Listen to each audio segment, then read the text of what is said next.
The 6th of August 2025, Zimbabwe's public healthcare system is in crisis, with billions of dollars in taxpayer funds lost to mismanagement, ghost workers, and widespread inventory theft. These findings come from a damning new audit report by Acting Auditor General R. Kyujinga, which scrutinized 4 central hospitals, Mpilo, United Bulawayo Hospitals, UBH, Ngutsheni, and Nyatwa group of hospitals. The report paints a bleak picture of systemic dysfunction, where poor oversight and a disregard for basic financial controls have become the norm. At Mpilo Central Hospital, auditors discovered that 4 employees who had already resigned continued to receive salaries, leading to an estimated ZWL 40 million in losses due to payroll irregularities. This led to financial loss due to irregular payments, Kyujinga stated, noting the hospital's failure to submit monthly staff returns had allowed ghost workers to go undetected. At United Bulawayo Hospitals, UBH,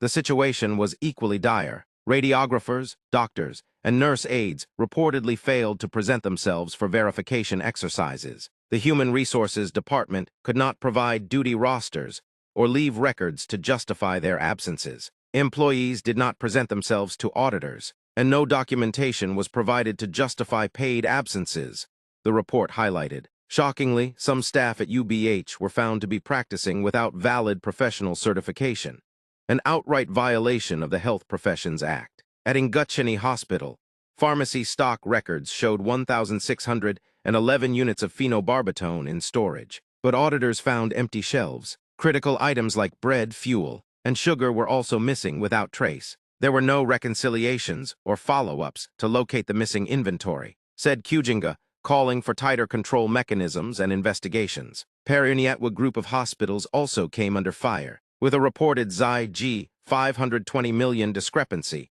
between its records and those of a medical aid society. Auditors also flagged stalled capital projects and payrolls riddled with ghost workers. None of the hospitals had active management boards, in breach of both the Health Service Act and the Public Entities Corporate Governance Act, a fundamental governance failure that the Auditor General described as a serious breakdown in institutional oversight. Worryingly, of the 10 audit recommendations made in prior years, only 1 had been fully implemented, reflecting a pattern of institutional indifference and neglect. As the crisis deepens, patients continue to suffer from drug shortages, long waiting periods, and staff shortages, all while billions of public funds vanish without accountability. Civil society groups are now demanding urgent action. This is not just mismanagement, it's life-threatening neglect, said a Harare-based health rights activist. Hospitals are not just bleeding money, they're bleeding lives. News Times Zimbabwe will continue to follow this story as calls grow louder for prosecutions,